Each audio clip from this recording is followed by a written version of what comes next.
കുറച്ച് വർഷം പിന്നോട്ട് പോയാൽ ഓണാഘോഷം എന്ന് പറഞ്ഞാൽ 10 ദിവസവും വീടിന് മുന്നിൽ പൂക്കളമൊക്കെ ഇട്ട് ചെറിയ കുട്ടികൾ രാവിലെ സൂര്യോദയത്തിന് മുമ്പേ കുളിച്ചൊരുങ്ങി തലേ ദിവസം പോയി പൂക്കളൊക്കെ ശേഖരിച്ചിട്ട് വരണം. എന്നിട്ട് ഈ പൂക്കളമൊക്കെ ഇട്ട് പിന്നീട് തിരുവോണം വന്നു കഴിഞ്ഞാൽ പുത്തൻ ഉടുപ്പൊക്കെ ഇട്ട് അതൊരു വലിയ ആഘോഷമായി മാറിയിരുന്നു. മാത്രമല്ല അന്ന് യേശുദാസിൻ്റെ ലളിതഗാനം, അങ്ങനെ ഓണപ്പാട്ട്, അല്ല യേശുദാസ് ഉൾപ്പെടെയുള്ളവരുടെ ഓണപ്പാട്ട്, ഇതൊക്കെ കേൾക്കുകയായിരുന്നു ഏറ്റവും വലിയ സന്തോഷം. പിന്നെ കുടുംബാംഗങ്ങളെല്ലാം ഒത്തുകൂടുക എന്നുള്ളത്. പക്ഷേ കാലം മാറി മാറി വന്ന് അണുകുടുംബങ്ങളായപ്പോൾ ഇൻസ്റ്റൻറ്റ് ഓണം അങ്ങനെയായി മാറി. ശരിക്കും പറഞ്ഞാൽ ഇന്ന് ന്യൂജൻ ഓണമാണ്. സാറിന് എങ്ങനെയാണ് ഈ ഓണത്തിൻ്റെ അവസ്ഥ? നമ്മൾ പറയുമ്പോൾ ഒരു കാര്യം, എൻ്റെ ചെറുപ്പത്തിൽ എന്ന് വെച്ചാൽ എനിക്കിപ്പോൾ വയസ്സ് 70. അപ്പോൾ എൻ്റെ ചെറുപ്പം നിങ്ങൾ ആലോചിച്ച് നോക്കുക, ഒരു 60 കൊല്ലമൊക്കെ മുമ്പുള്ള ഓണം എന്ന് വെച്ചാൽ അന്ന് കേരളത്തിൽ ഒരു മുദ്രാവാക്യം ഉണ്ടായിരുന്നു. രാഷ്ട്രീയ പാർട്ടികളൊക്കെ വിളിച്ചിരുന്നത് അരി എവിടെ, തുണി എവിടെ, പറയൂ പറയൂ സർക്കാരെ. ഇന്ന് നിങ്ങൾ ആ മുദ്രാവാക്യം കേൾക്കാറില്ല, കേട്ടിട്ടില്ല. നിങ്ങളുടെ തലമുറ വന്നപ്പോൾ ആ മുദ്രാവാക്യം തന്നെ പോയി. അതെന്താ കാര്യം എന്ന് വെച്ചാൽ അന്ന് തുണി എടുക്കുക എന്ന് പറഞ്ഞാൽ ഓണത്തിനാണ് 2 ജോഡി ഡ്രസ്സ് എടുക്കുന്നത്. ഓണത്തിന് ആ ഡ്രസ്സിൻ്റെ പേരാണ് ഓണക്കോടിയെന്ന്. അതൊരു കൊല്ലത്തേക്കുള്ളതാണ്. അടുത്ത കൊല്ലം ഓണം വരുമ്പോഴേ പിന്നീട് ഇതെടുക്കുകയുള്ളൂ. പിന്നെ ആഹാരത്തിന് വലിയ ക്ഷാമമുണ്ടായിരുന്നു. പട്ടിണി, വിശപ്പ്, ദാരിദ്ര്യം. വിശപ്പെന്ന് പറഞ്ഞാൽ മാറ്റിവെച്ച ഒരു നേരത്തെ ഭക്ഷണമല്ല, ഭക്ഷണം കിട്ടാതെ മരിക്കാനുള്ള സാധ്യതയാണ്. അതിൽ ജീവിച്ചിരുന്നൊരു കാലത്ത് മനുഷ്യർ വയറ് നിറയെ ആഹാരം കഴിക്കുന്നത് ഈ ഓണം വരുമ്പോഴാണ്. അപ്പോൾ അന്ന് ഇത് വലിയ ആഹ്ലാദത്തിൻ്റെയും സന്തോഷത്തിൻ്റെയും മാത്രമല്ല ആഘോഷത്തിൻ്റെയും കൂടി ദിവസങ്ങളായിരുന്നു. അപ്പോൾ അന്ന് എല്ലാവർക്കും ഈ എങ്ങനെയെങ്കിലുമൊക്കെ ആയിട്ട് കാണം വിറ്റും ഓണം ഉണ്ണണം എന്ന് പറയുന്ന രീതിയിൽ ഇതൊക്കെ വെച്ചുകൊണ്ട് ഇത് ചെയ്യുമായിരുന്നു. എന്താ സാറേ ഈ കാണം വിറ്റും ഓണം? കാണം എന്ന് പറഞ്ഞാൽ ഈ ഭൂമിയുടെ എന്തൊരു സംഭവമാണ്. അത് വിറ്റിട്ടായില്ല. കാരണം കൊല്ലത്തിൽ ഒരു ദിവസമെങ്കിലും മനുഷ്യന് വയറ് നിറച്ച് ആഹാരം കഴിക്കണം എന്ന ആഗ്രഹം സഫലമാകുന്ന ദിവസമായിരുന്നു ഓണം. ഈ ബാക്കി പറയുന്ന ഓണം ഉണ്ടല്ല, ഈ സാഹിത്യകാരന്മാരെ ആഘോഷിച്ചുകൊണ്ടിരിക്കുന്ന ഓണം, ആ ഓണം എന്ന് പറഞ്ഞാൽ ഒരു 5% ഓണമായിരുന്നു. കാരണം കഷ്ടി, നെല്ലും തേങ്ങയും ഒക്കെയുള്ള അന്നത്തെ പ്രധാനപ്പെട്ട വരുമാനം അതാണ്. നെല്ലും തേങ്ങയും ഒക്കെയുള്ള ഒരു 5% ഓണമായിരുന്നു അത്. അല്ലാതെ ഈ പറയുന്ന രീതിയിൽ കസവ് മുണ്ടും കസവ് വസ്ത്രങ്ങളും ഒന്നും അന്ന് പോപ്പുലറല്ല. ഓണത്തിന് അങ്ങനെ കസവൊന്നുമില്ല. ജഗന്നാഥൻ മുണ്ടെന്നൊക്കെ പറയുന്ന മുണ്ടൊക്കെയാണ് വാങ്ങിക്കാറുള്ളത്. അതൊക്കെ വാങ്ങിയിട്ടായിരുന്നു ഇത് ചെയ്യുന്നത്. അല്ലാതെ വേറെ ഒന്നുമില്ല. ആ അന്തരീക്ഷത്തിന് വസ്ത്രത്തിൻ്റെ കാര്യത്തിലൊരു മാറ്റം സംഭവിക്കുന്നത് എങ്ങനെയാണെന്ന് വെച്ച് കഴിഞ്ഞാൽ, ഗൾഫിൽ പോയിട്ടുള്ളവർ വരുമ്പോഴേക്കും തുണി കൊണ്ടുവരാൻ തുടങ്ങി. ഫോറിന് ടെർലിൻ, ടെറിക്കോട്ടൻ എന്നൊക്കെ പറഞ്ഞിട്ട്. സിൽക്കില്ല, ടെർലിൻ, ടെറിക്കോട്ടൻ, ഈ സിന്തറ്റിക് തുണികൾ വരാൻ തുടങ്ങി. കോട്ടണൊന്നുമല്ല, സിന്തറ്റിക്, ജപ്പാൻ നിന്ന് വരുന്ന തുണികൾ.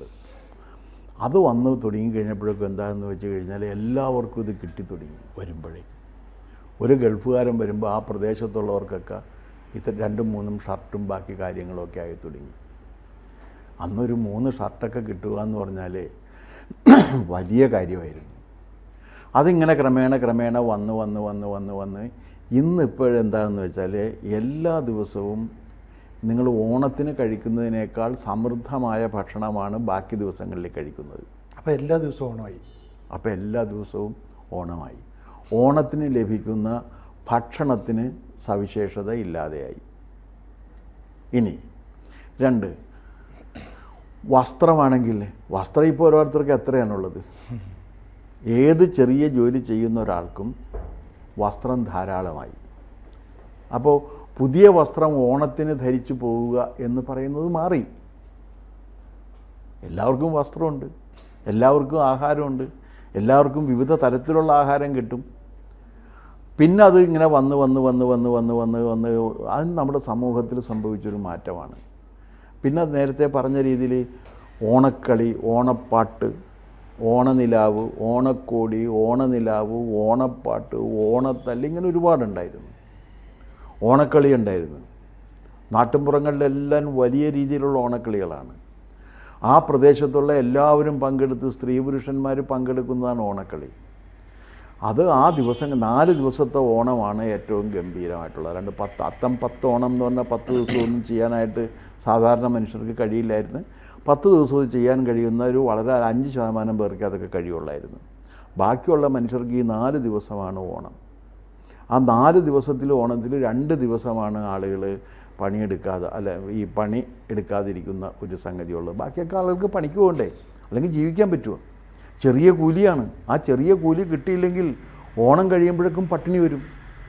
അപ്പോൾ പട്ടിണി മാറ്റുന്നതിനുള്ളൊരു ശ്രമമായിരുന്നു. ആ അന്തരീക്ഷമൊക്കെ വളരെ മാറിയിരിക്കുന്നു. അപ്പോൾ അതുകൊണ്ട് അന്നത്തെ ഓണം മഹത്തായിരുന്നു, ഇന്നത്തെ ഓണം മഹത്തല്ല എന്നൊക്കെ ചിലർ പറയാറുണ്ട്. അത് ചുമ്മാ പറയുന്നതാണ്.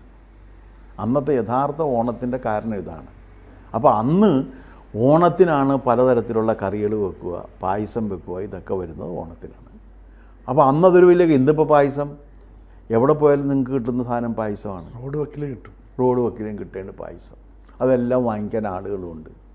എല്ലാവരും പോകുമ്പോൾ ഒരു ലിറ്റർ പായസമായിട്ടാണ് പോകുന്നത്. ഇന്നങ്ങനെയല്ല.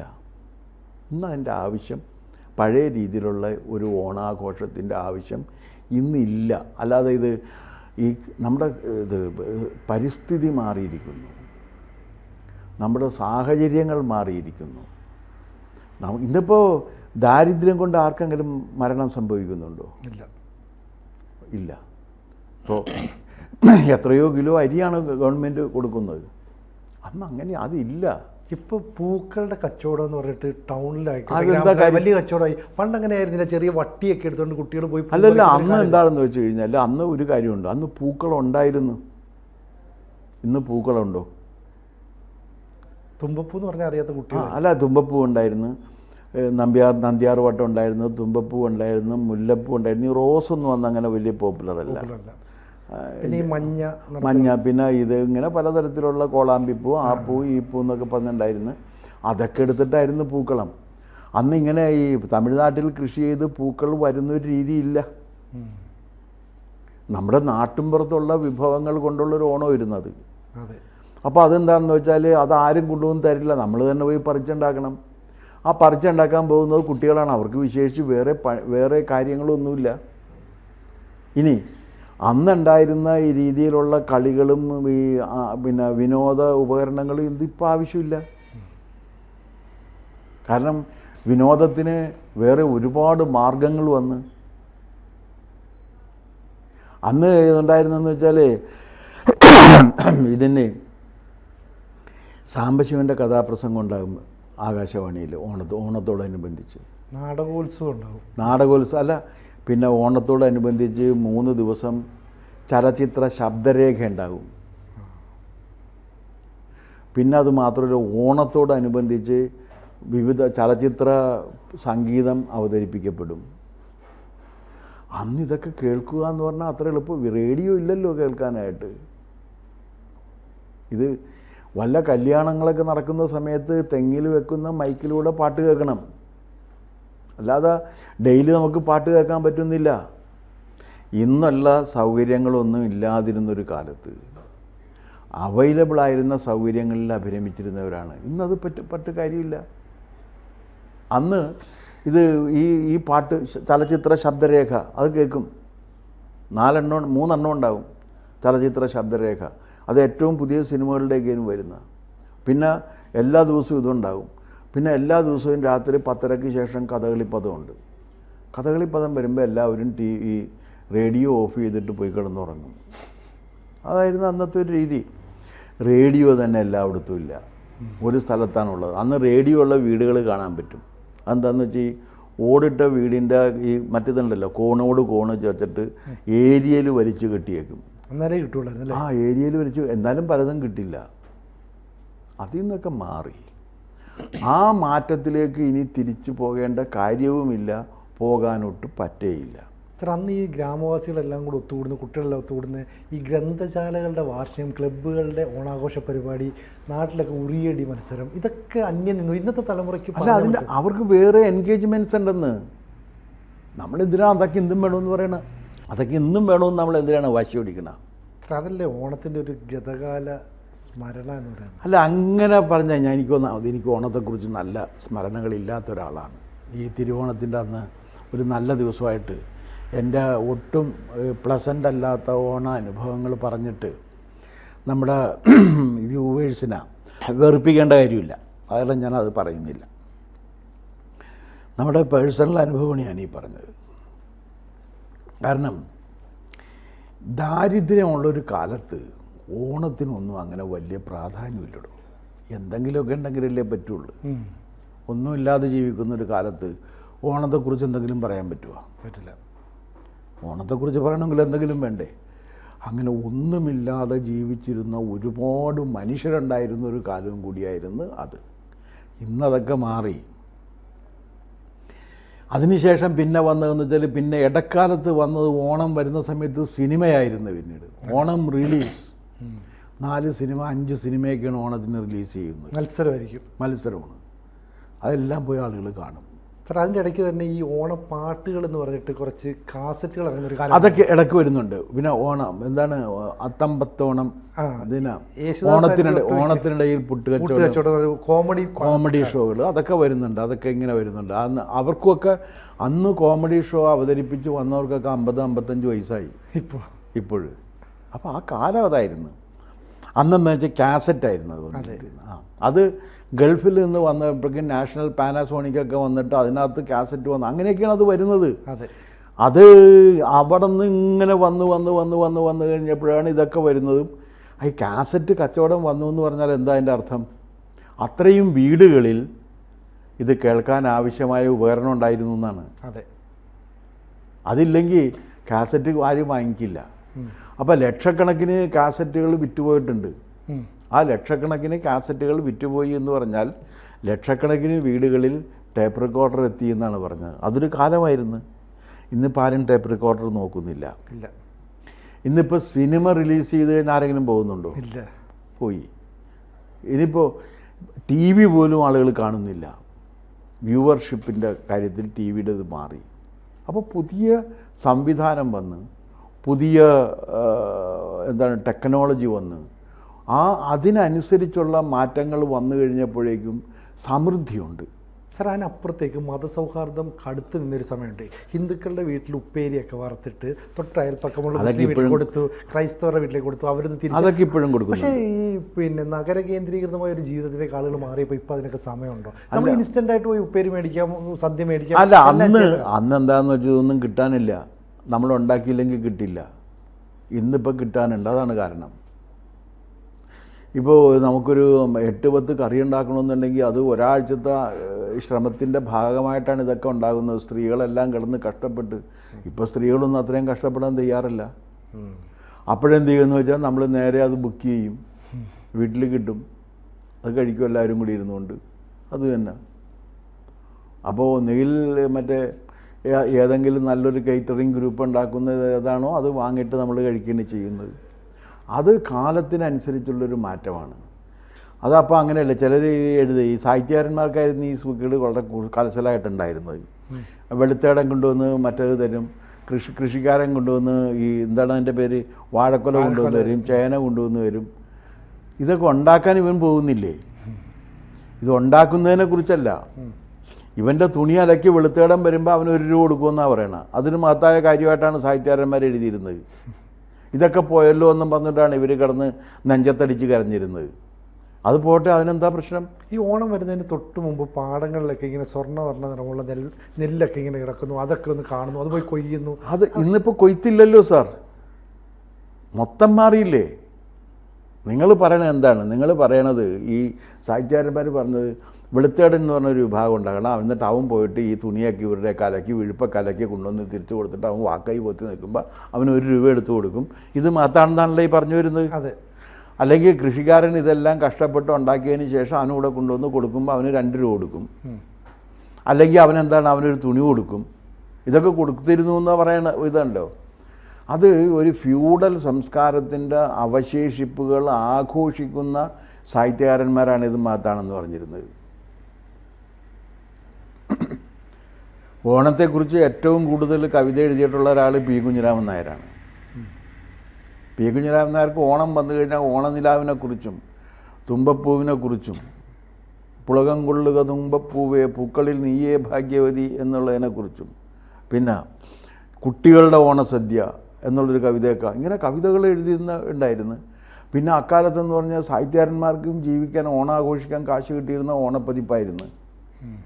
അപ്പോൾ ഓണപ്പതിപ്പിൽ അത് എല്ലാവരും എഴുതും. 10 കഥയൊക്കെ ഓണത്തിന് എഴുതി കാശുണ്ടാക്കിയിരുന്ന സാഹിത്യകാരന്മാരുണ്ട്. അപ്പോൾ ഡെയിലി രാവിലെ എഴുന്നേറ്റിരുന്ന് സർഗാത്മക വിശ്വസാഹിത്യം ചമച്ചുകൊണ്ടിരിക്കുകയാണ്.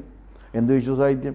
കവിത എഴുതിയിരുന്നവരുമുണ്ട്. ഒരു കവിതയല്ല, എല്ലാ പ്രസിദ്ധി എല്ലാവരും ഓണത്തിന് തിറക്കും. അപ്പോൾ ഓണപ്പതിപ്പിലേക്ക് സാഹിത്യ സൃഷ്ടി നടത്തി വലിയ രീതിയിൽ പൈസ ഉണ്ടാക്കിയിരുന്നവരുമൊക്കെ ഉണ്ട്. അവരായിരുന്നു മറ്റേ വെളുത്തേട്ടൻ അത് കൊണ്ടുവന്ന് വരും, ഇത് കൊണ്ടുവന്ന് വരും, മറ്റേ ആൾ അവിടെ വന്ന് മാറി നിന്നിട്ട് കൊടുക്കും. അതായത് ഒരു ഫ്യൂഡൽ സംസ്കാരത്തിൻ്റെ ആഘോഷം ഓണത്തിനുണ്ട്.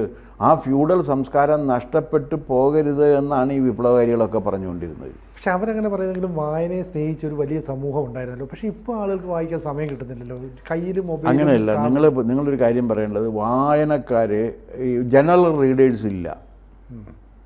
മുൻപൊക്കെ ഞാനൊക്കെ ട്രെയിനിൽ യാത്ര ചെയ്യുന്ന സമയത്ത് മകാരങ്ങളാണ്. ഒരു സ്ഥലത്ത് ഒരു 5 മകാരം ഉണ്ടാകും. അത് ഇങ്ങനെ വായിച്ചുകൊണ്ടിരിക്കുക, എല്ലാവരും വായിച്ചുകൊണ്ടാണ് എത്തിയിരിക്കുന്നത്. അന്ന് ഇത് തന്നെയാണ്. ഈ മകാരം സാധനങ്ങൾ, പൈങ്കിളി സാധനങ്ങൾ വായിച്ചിട്ട് അവർക്ക് എന്ത് മെച്ചമുണ്ടായി എന്ന് ചോദിച്ചു കഴിഞ്ഞാൽ ഭാഷാ സ്വാധീനം വളർന്നിട്ടുണ്ട് എന്നല്ലാണ്ട് വേറൊന്നും ഉണ്ടായിട്ടില്ലല്ലോ. ഇല്ല, ആ ഭാഷാ സ്വാധീനം അവർക്ക് ഉണ്ടായിട്ടുണ്ട്. അതുകൊണ്ട് ഈ പൈങ്കിളി കൊണ്ട്. പൈങ്കിളി മോശമാണെന്നല്ല ഞാൻ പറയണം, അതായിരുന്നു വായിച്ചുകൊണ്ടിരുന്നത്. അല്ലാതെ ഗഹനമായ സാഹിത്യവും ഗഹനമായ ചിന്തയും ഒന്നും അന്നുമില്ല, ഇന്നുമില്ല. ഇന്നിപ്പോൾ ഇത് ലിറ്ററേച്ചർ വായിക്കണമെന്ന് താല്പര്യമുള്ളൊരു വിഭാഗമുണ്ട്. അവർ ലിറ്ററേച്ചർ വായിക്കുന്നുണ്ട് ഗൗരവത്തിൽ. എല്ലാവരും എല്ലാം വായിക്കേണ്ട കാര്യമുണ്ട്, അതാവില്ലല്ലോ. ഓരോരുത്തർ അവരവരുടെ അഭിരുചിക്കനുസരിച്ചാണ് ഇപ്പോൾ വായിച്ചുകൊണ്ടിരിക്കുന്നത്. ഞാനതിൽ കുറ്റം പറയുന്നില്ല. ചെറുപ്പക്കാരുടെ അടുത്ത് വായന പോയിട്ടില്ല. പിന്നെ അത് തന്നെയല്ല, എത്രയാണ് പുസ്തകങ്ങൾ പ്രിൻ്റ് ചെയ്തിറങ്ങുന്നത്? താനൊന്ന് ആലോചിച്ച് നോക്ക്, എത്രയാണ് പുസ്തകങ്ങൾ. ഇത്രയും പുസ്തകങ്ങൾ, സാഹിത്യകൃതികൾ അടക്കമുള്ളത് പ്രിൻ്റ് ചെയ്തിറങ്ങിയിരുന്നൊരു കാലം ഉണ്ടായിട്ടില്ല. അപ്പോൾ ഇത്രയും പുസ്തകങ്ങളൊക്കെ ഇറങ്ങുന്നുണ്ട്. അതൊക്കെ ആരെങ്കിലുമൊക്കെ വായിക്കുന്നുണ്ടോ എന്ന് എനിക്കറിയില്ല. എന്തായാലും അതിൽ അങ്ങനെ ഇറങ്ങുന്ന പല പുസ്തകങ്ങളും ഞാൻ വായിക്കാറില്ല എന്നുള്ളത് മാത്രമേ എനിക്കറിയാൻ പാടുള്ളൂ. മനുഷ്യൻ്റെ ഇനി അവശേഷിക്കുന്ന ആയുസ്സിൽ ഇതെല്ലാം വായിച്ച് സമയം കളയണമെന്ന് പറഞ്ഞാൽ മഹാ കഷ്ടമല്ലേ. വായിക്കാൻ എത്രയോ നല്ല പുസ്തകങ്ങളുണ്ട്, അതൊക്കെ എടുത്ത് ആവർത്തിച്ച് വായിച്ചുകൊണ്ടിരിക്കാമല്ലോ. അപ്പോൾ അതുകൊണ്ട് അങ്ങനെയൊന്നുള്ള ഒരു പ്രശ്നം ഞാൻ കാണുന്നില്ല ഇതിനകത്ത്. എന്തായാലും ഓണക്കാലത്തിൻ്റെ ഒരു കൂട്ടം വർഷങ്ങളുടെ പഴയ ഓർമ്മകളാണ് രാധാകൃഷ്ണൻ സാർ ഇപ്പോൾ നമ്മളുമായിട്ട് പങ്കുവച്ചത്. ഒറ്റ കാര്യം കൂടെ ചോദിച്ചുകൊണ്ട് നിർത്താം. ഈ കള്ളവും ചതിയും ഇല്ലാത്ത ഓണക്കാലം അങ്ങനെ തന്നെ ആയിരുന്നു? മലയാളികളല്ലേ, നല്ല കാര്യമായിപ്പോയി. കള്ളവും ചതിയും വഞ്ചനയും കാപട്യവും ഇല്ലാതെ മലയാളി ജീവിച്ചിരുന്നു എന്ന് പറഞ്ഞാൽ ആ ലോകത്ത് ആരും വിശ്വസിക്കാനായിട്ടാണോ? അപ്പോൾ എന്തായാലും എല്ലാ മലയാളികൾക്കും, നമ്മുടെ ABC-യുടെ എല്ലാ പ്രേക്ഷകർക്കും ഒരിക്കൽ കൂടി ഓണാശംസകൾ നേർന്നുകൊണ്ട് നമുക്ക് നിർത്താം. കൂടുതൽ വാർത്തകളും വിശേഷങ്ങളും നിങ്ങളിലേക്ക് എത്താൻ ABC മലയാളം സബ്സ്ക്രൈബ് ചെയ്യുക, ബെൽ ബട്ടണും അമർത്തുക.